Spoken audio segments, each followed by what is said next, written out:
चलो देखना इधर।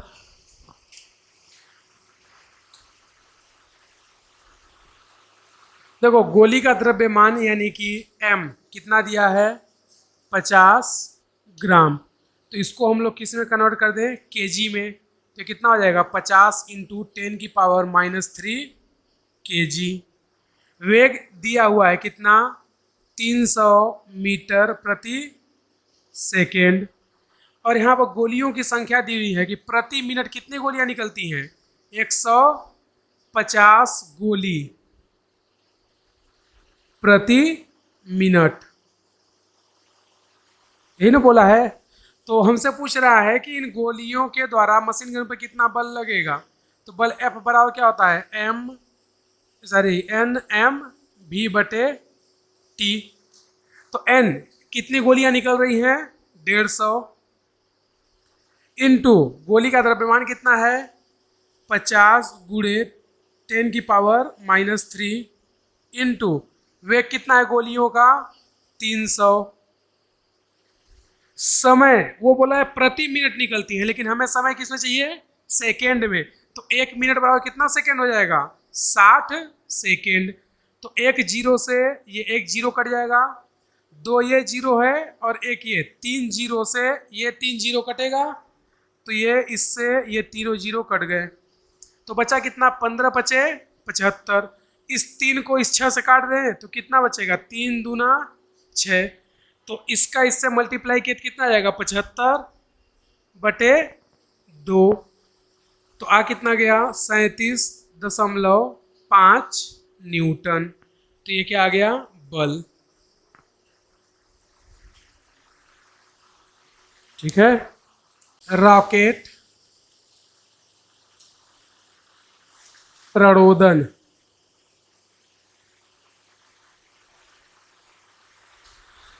तो अब हम लोग देख रहे हैं रॉकेट का लॉजिक की रॉकेट में क्या क्या चीजें होती हैं।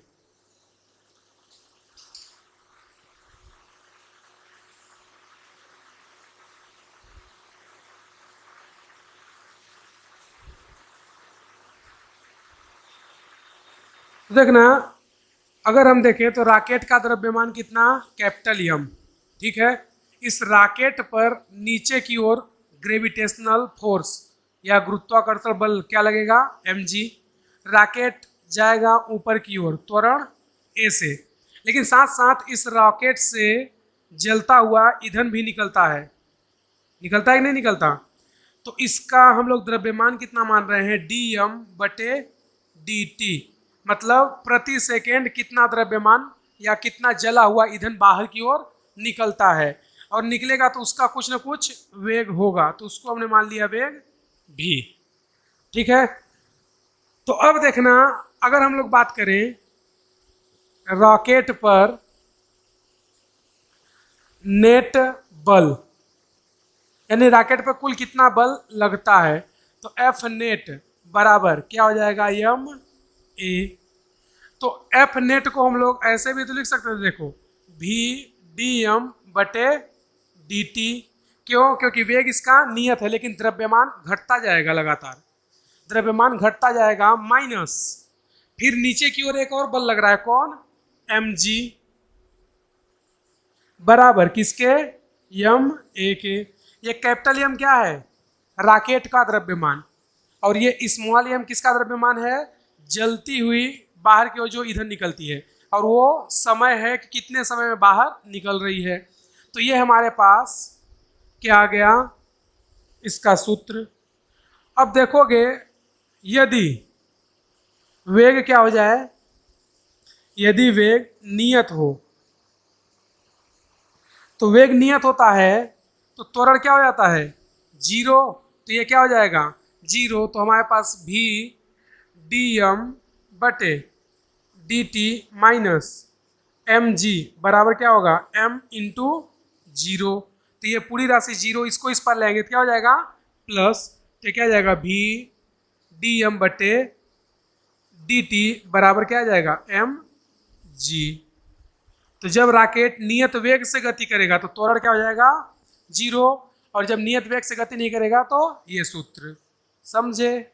लिख लो।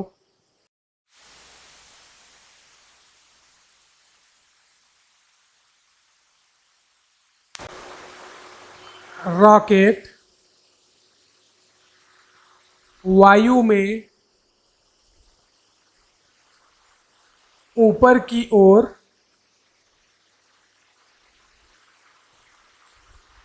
गतिमान है।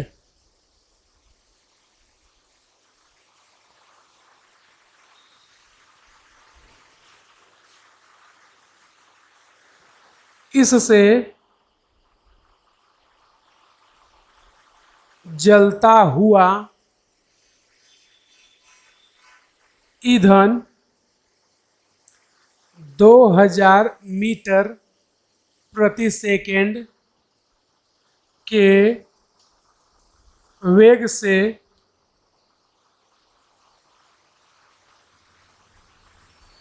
नीचे की ओर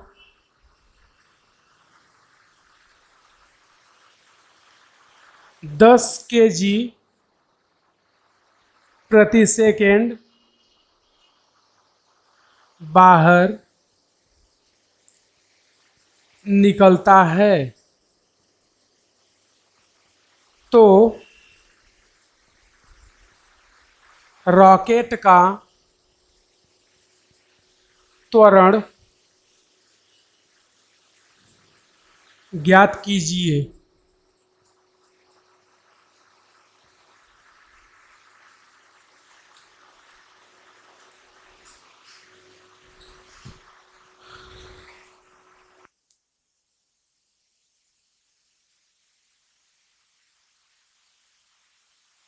हमारे पास रॉकेट का द्रव्यमान कैपिटल एम दिया है कितना 500 kg, ठीक है। ईंधन का वेग भी दिया है कितना 2000 मीटर प्रति सेकेंड, और उसने ईंधन का द्रव्यमान भी दिया हुआ है dm बटे dt, वो कितना है 10 kg प्रति सेकेंड। और हमसे क्या पूछ रहा है त्वरण, यही पूछ रहा है ना। तो देखना v dm बटे dt माइनस mg बराबर ma, यही होता है। वेग दिया है कितना 2000 इंटू dm बटे dt कितना है 10 माइनस mg, तो इस बार m कितना है 500, गुरुत्वीय त्वरण g का मान 10 बराबर m 500 इंटू a। तो 2000 का 10 में गुणा करेंगे कितना आ जाएगा 20,000। अब 500 का 10 में कितना आ जाएगा 5000, तो ये हो गया 20,000 माइनस 5,000 बराबर 500 a। तो 20,000 में 5,000 माइनस कर दो कितना बचेगा 15,000। तो यहाँ से देखोगे तो 500 a बराबर कितना आ जाएगा 15,000। 2 जीरो से 2 जीरो कट गया, तो a बराबर कितना आ गया 150 बटे 5, तो 5 तिहाई 15, तो त्वरण a कितना आ गया 30 मीटर प्रति सेकेंड स्क्वायर। ये हो गया आंसर। तो kg का रॉकेट वायु में ऊपर की ओर गतिमान है। इससे जलता हुआ ईंधन 150 मीटर प्रति सेकेंड के वेग से रॉकेट के सापेक्ष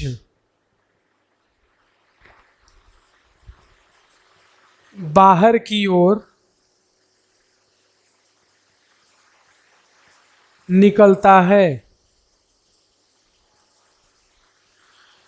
यदि रॉकेट का वेग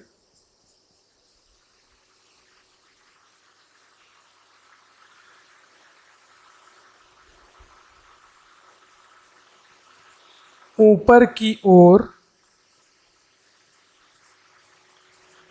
नियत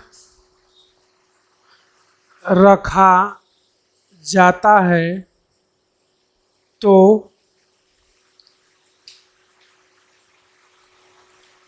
रॉकेट से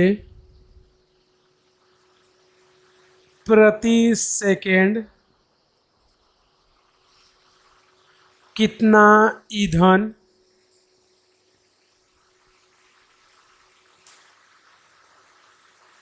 बाहर निकलेगा।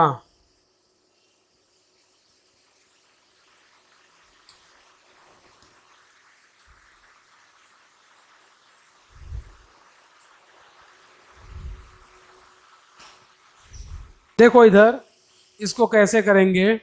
इसमें देखो एक बोला है वो कि यदि रॉकेट का वेग ऊपर की ओर नियत रखा जाए, अगर भी क्या हो जाए नियत, तो त्वरण ए क्या हो जाएगा 0। तो हमारा सूत्र क्या हो जाएगा भी dm बटे dt बराबर mg, यही होगा। तो अगर इसमें देखें तो वेग रॉकेट का कितना है 150, और वो हमसे पूछ रहा है कि कितना द्रव्यमान बाहर निकलेगा प्रति सेकेंड। तो उसने समय दे दिया है, प्रति सेकेंड मतलब 1। द्रव्यमान रॉकेट का कितना है 500, गुरुत्वीय त्वरण 10। तो एक जीरो से एक जीरो कट जाएगा, तो यहाँ पर dm बराबर कितना बचेगा, ये हो जाएगा कितना 500 बटे 15। तो ये कितना जाएगा 15 तियाँ 45, फिर कितना बचेगा 5, फिर से 15 तियाँ 45, तो 3.3 kg, यानी कि 3.3 kg प्रति सेकेंड जलता हुआ ईंधन बाहर की ओर निकलेगा।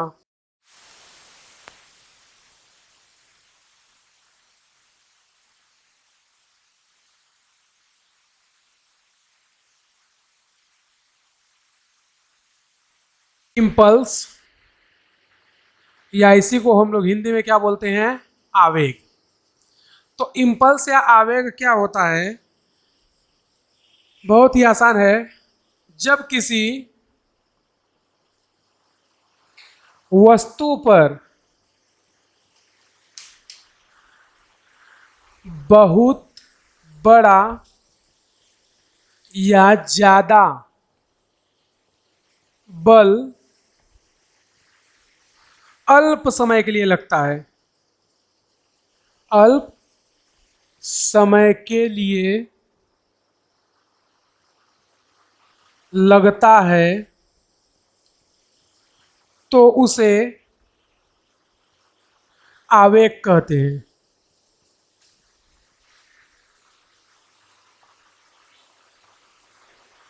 मतलब जैसे तुम लोग देखोगे तो क्रिकेट में बॉल को बहुत तेजी से फेंका जाता है, लेकिन उस पर बल्ला बहुत कम समय के लिए लगता है और वो बॉल बहुत दूर जाके गिरती है। तो क्या बोल रहा है कि अगर किसी वस्तु पर बहुत बड़ा या ज़्यादा बल लगाएं लेकिन थोड़े से समय के लिए, तो उसी को हम लोग क्या बोलते हैं आवेग। तो आवेग में और क्या क्या होता है देखना। जो आवेग होता है, आवेग सदिश राशि होती है। कैसी होती है, सदिश राशि है। आवेग I बराबर क्या होता है बल इंटू समय, ये आवेग का फार्मूला। अगर देखोगे न्यूटन के गति का द्वितीय नियम, न्यूटन के गति का द्वितीय नियम, तो देखो अगर द्वितीय नियम की हम लोग बात करें तो उस द्वितीय नियम में हम लोग लिखे थे बल F बराबर dp बटे dt, ये लिखे थे। तो यहाँ से अगर हम लोग देखें तो क्या dp बराबर लिख सकते हैं F dt। तो ये F dt क्या है आवेग है। तो यहाँ से हम लोग बोल सकते हैं क्या कि आवेग और संवेग में परिवर्तन दोनों क्या होते हैं एक दूसरे के बराबर होते हैं, क्योंकि संवेग में परिवर्तन बल इंटू समय के होता है और आवेग बराबर भी बल इंटू समय होता है। तो दोनों के मान समान है, इसलिए आवेग और संवेग में परिवर्तन दोनों ही क्या होते हैं समान होते हैं। अगर हम लोग आवेग के मात्रक की बात करें, ठीक है, आवेग का मात्रक, तो इसका मात्रक देखो, बल का मात्रक क्या होता है न्यूटन, समय का मात्रक सेकेंड। तो इसका मात्रक क्या हो गया, न्यूटन सेकेंड। ठीक है, ये आवेग का क्या हो गया, मात्रक। तो आवेग क्या बोलता है कि अगर बल बहुत बड़ा है या बहुत ज्यादा है, थोड़े समय के लिए लगाओ, तो उसी को क्या बोलते हैं, आवेग। आवेग कैसी राशि होती है, सदिश। क्यों, क्योंकि बल भी कैसा है, सदिश। तो आवेग बराबर क्या हो जाता है, बल गुणे समय। तो न्यूटन के द्वितीय नियम से हम लोग F बराबर क्या बोलते थे, डीपी बटे dt। तो यहाँ से डीपी, इसका इधर तिर्यक गुणा कर दिया, तो डीपी बराबर क्या हो गया, F इंटू dt। तो देखोगे कि जो आवेग है वही संवेग है, इसलिए आवेग और संवेग दोनों क्या होते हैं, बराबर होते हैं। और आवेग का मात्रा क्या होता है, न्यूटन सेकेंड। समझे, तो लिख लो इसे। 2 न्यूटन का बल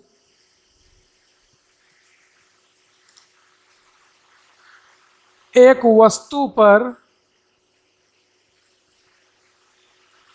10 माइक्रो सेकेंड के लिए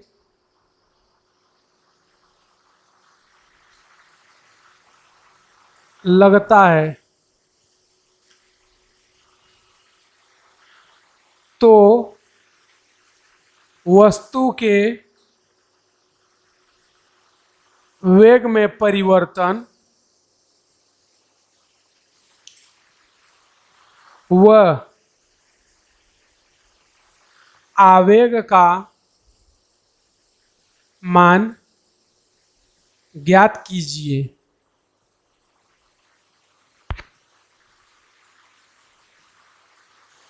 द्रव्यमान 4 kg।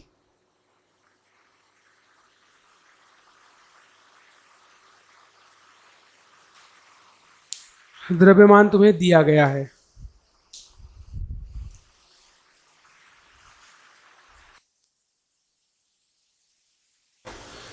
हमें बल F दिया है कितना, 2 न्यूटन। द्रव्यमान दिया है कितना, 4 kg। समय दिया है कितना, 10 माइक्रो सेकेंड। इसको सेकेंड में कन्वर्ट करें तो 10 इंटू 10⁻6 सेकेंड, क्योंकि माइक्रो बराबर 10⁻6। तो अब हमसे पूछ क्या रहा है, एक तो पूछ रहा है वेग में परिवर्तन और दूसरा आवेग, ये पूछ रहा है ना। तो देखना, आवेग बराबर क्या होता है, बल इंटू समय, या इसको ऐसे भी लिख सकते हैं, बल इंटू डेल्टा टी। तो ये हो गया आवेग। तो बल का मान कितना दिया है, 2 न्यूटन। समय कितना है, 10 इंटू 10⁻6। तो देखोगे ये कितना हो जाएगा, एक जीरो इससे कट जाएगा, तो आवेग कितना आ जाएगा, 2 इंटू 10⁻5 न्यूटन सेकेंड। ये किसका मान हो गया, आवेग का। दूसरा हमसे क्या पूछा था, वेग में परिवर्तन। तो देखो आवेग बराबर क्या होता है, आवेग बराबर संवेग में परिवर्तन।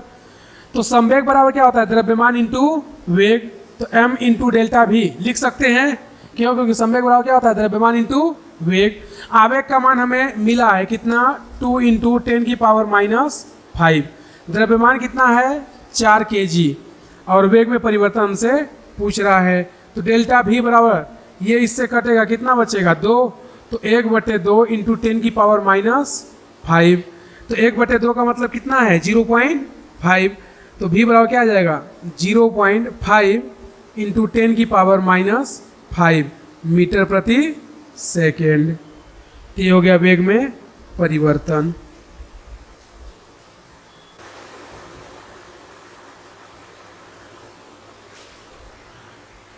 $36 किलोमीटर प्रति आवर की वेग से आती हुई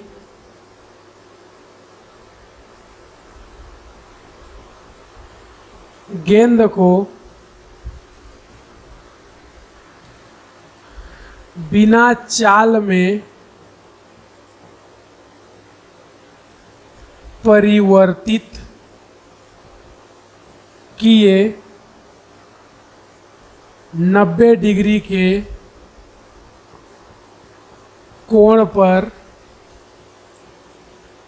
विक्षेपित कर देता है।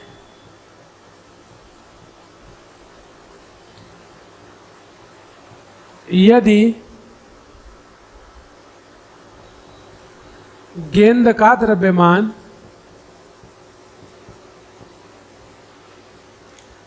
150 ग्राम है तो आवेग का मान ज्ञात कीजिए।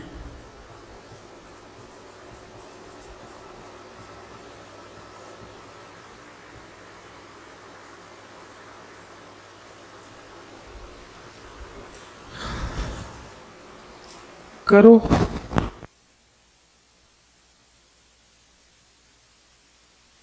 दिया हुआ है कितना, 36 किलोमीटर प्रति आवर, लेकिन हमें ये किस में चाहिए, मीटर प्रति सेकेंड में। तो क्या करें, 5/18 से मल्टीप्लाई कर दें, तो 18 दूना 36, 5 दूना 10, तो क्या हो गया 10 मीटर प्रति सेकेंड। तो हमने बताया था कि किलोमीटर में रहेगा तो मीटर में कैसे बदलेंगे, तो हमारे पास वेग आ गया। थीटा कितना दिया है, 90 डिग्री, और बॉल का द्रव्यमान कितना है, 150 ग्राम। तो इसको केजी में कर दें, तो केजी में कितना हो जाएगा, 150 इंटू 10 की पावर -3 केजी। तो देखो ये बॉल क्या है, इधर से ऐसे आ रही थी, ठीक है, ये बॉल ऐसे आ रही थी और बल्लेबाज ने इसको मार करके सीधे ऊपर की ओर 90 डिग्री पर विक्षेपित कर दिया। तो इन दोनों के मध्य का कोण कितना हो गया, 90 डिग्री। लेकिन वो बोला कि इनके चाल में परिवर्तन नहीं होता है, मतलब भी वेग से इधर की ओर आ रही थी और भी वेग से ऊपर की ओर चली गई, तो दोनों का वेग भी, तो भी का मान कितना है, 10 मीटर प्रति सेकेंड। तो जब दो वेक्टर समान होते हैं तो तुम लोगों को परिणामी निकालने का सूत्र बताए थे, 2v साइन θ/2 बताए थे। तो यहाँ से हमारे पास परिणामी वेग आ जाएगा कितना, 2 इंटू भी का मान कितना है, 10, और साइन θ/2, तो साइन थीटा का मान कितना है, 90/2। तो यहाँ से साइन 90/2, तो ये कितना बचेगा, साइन 45, तो ये कितना हो जाएगा 20 इंटू 1/√2, क्योंकि यहाँ पे बचेगा कितना, 45 डिग्री। साइन 45 का मान कितना होता है, 1/√2। तो अब देखो √2 है तो हम लोग इसको थोड़ा सरल कर देते हैं, क्या, ऊपर भी √2 और नीचे भी √2 से मल्टीप्लाई डिवाइड कर दे, तो √2 कितना हो जाएगा, 2, और 2 से 20 को काटो कितना बचेगा, 10। तो यहाँ से भी कितना आ गया, 10√2 मीटर प्रति सेकेंड।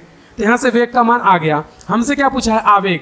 तो आवेग बराबर क्या होता है, संवेग होता है। तो आवेग बराबर m इंटू डेल्टा भी लिख सकते हैं। बॉल का द्रव्यमान कितना था, 150 इंटू 10 की पावर -3 kg। वेग में परिवर्तन कितना हुआ था, 10√2।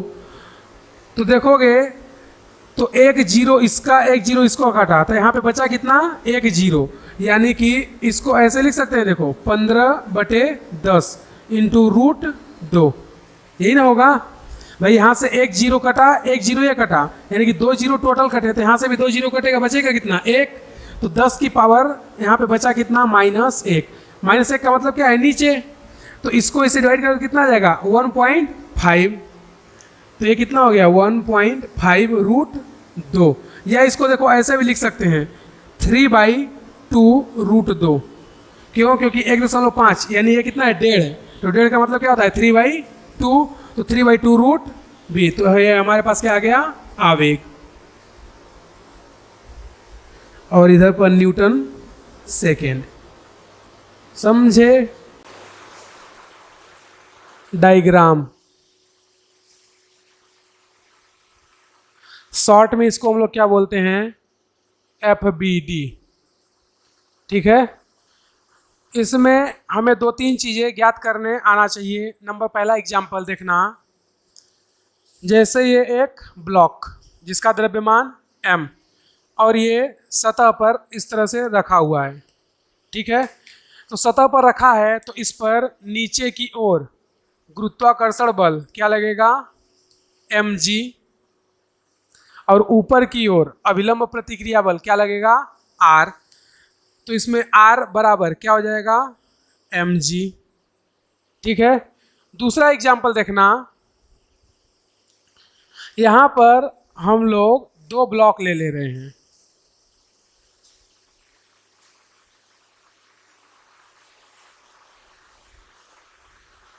और ये इस तरह से सतह पर रखा हुआ है। इस ब्लॉक पर हम लोग बल लगा रहे हैं। ये ब्लॉक का द्रव्यमान m1 और इसका द्रव्यमान m2। ठीक है। तो अब इसमें हमें देखोगे तो ये 2 वस्तुएं आपस में यहाँ पर क्या है, सतह में एक दूसरे से क्या है, चिपकी हुई है। तो इन दोनों पर भी क्या लगेगा, कांटेक्ट फोर्स या संपर्क बल। एक दूसरे के संपर्क में है तो यहाँ पे क्या लगेगा, कांटेक्ट फोर्स या संपर्क बल। इसको हम लोग क्या बोल दे रहे हैं, R1। ये R1 इधर भी लगेगा और ये R1 इधर भी लगेगा। ठीक है। तो अब हम लोग इस M1 पर देखें तो कौन कौन बल लगता है। देखो M1 को अलग से बाहर निकाल के देखते हैं तो इस M1 पर 2 बल लग रहा है, एक तो F और एक R1। उसी तरह M2 पर देखें तो M2 पर केवल एक बल लग रहा है, कौन, केवल R1, इसके अलावा दूसरा नहीं लग रहा है। तो अगर हम लोग इसको देखें तो क्या यहाँ पर बोल सकते हैं बल F माइनस R1 बराबर M1A। क्यों, क्योंकि ये पूरा ब्लॉक इधर की ओर गति करेगा, त्वरण A है। तो उसी तरह इसको ले लेते हैं समीकरण नंबर 1। अगर इसकी बात करें तो इसके लिए क्या हो जाएगा, R1 बराबर M2A। दोनों को क्या कर दे, जोड़ दे, समीकरण 1 और समीकरण 2 को जोड़ देते हैं। भाई इस पर बल F और R1 दोनों लग रहा था, तो F का मान ज़्यादा है तो R1 क्या हो जाएगा, उसमें माइनस हो जाएगा। तो F माइनस R1 किसके बराबर होगा, M1A के। इसमें R1 बस है तो R1 बराबर क्या हो गया, M2A। दोनों को जोड़ देंगे तो देखो ये माइनस और ये प्लस कट जाएगा, तो बचेगा क्या, बल F बराबर, इन दोनों को जोड़ेंगे तो आ जाएगा क्या, M1 plus M2 into A। तो यहाँ से अगर हम लोग देखें तो हमारे पास नेट बल F वो कितना आ गया, M1 plus M2 into A। ये हमारे पास नेट बल। अगर हमसे इसी में दूसरा नंबर पूछे क्या, त्वरण, तो त्वरण A बराबर, यहाँ से A ज्ञात कर सकते हैं कैसे, त्वरण A बराबर क्या होगा, नेट बल बटे नेट मास या कुल द्रव्यमान। तो नेट बल कितना है F और कुल द्रव्यमान कितना है M1 प्लस M2। तो हमारे पास ये क्या आ गया, त्वरण। और अगर ये दोनों चीज आ गई तो क्या यहाँ से R1 का मान नहीं निकाल सकते, R1 बराबर क्या है M2 इंटू A। तो अगर यहाँ से हम तीसरा चीज निकालें क्या, R1, तो R1 क्या हो जाएगा M2 इंटू A का मान ये है, इसमें रख देते हैं तो क्या आ जाएगा, देखो M2 इंटू F बटे M1 प्लस M2। तो ये किसका मान आ गया, R1 का। समझे। तो हमने उसमें बता दिया, इसमें बता दिया। तुम लोगों को तीसरा जो करना है, एक और यहाँ पे ब्लॉक रखना M1 M2 M3, उसमें तुम्हें ये तीनों चीज नेट बल, त्वरण और R1 या R2 का मान बताना है। ठीक है। तो इन दोनों को लिख लो, फिर उसका तीसरा तुम्हें करना है।